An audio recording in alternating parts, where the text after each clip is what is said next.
এক রাতের জন্যই গিয়েছিলাম আমরা গঙ্গাসাগরে। তাই পরের দিন ভোর হতেই 7:30টার সময় আমরা বেরিয়ে আসি।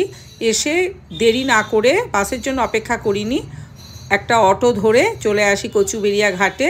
আমাদের উদ্দেশ্য ছিল যে আমরা 9:30টার ভ্যাসেল ধরবই ধরবো, এবং পেয়েও গেলাম ভ্যাসেলে আসতে বেশ খানিকটা সময় লাগলো, প্রায় 30 মিনিট সময় লাগলো ভ্যাসেলে চেপে। বেশ সুন্দর চারিদিকটা দেখতে দেখতে, প্রচুর পাখির ভিড়। আমরা যথাসময় এপাশে চলে আসি, এবং এপাশে এসে কিন্তু অনেক দোকানপত্র পাই। সকালের ব্রেকফাস্টটা সেখান থেকে খেয়ে নিই।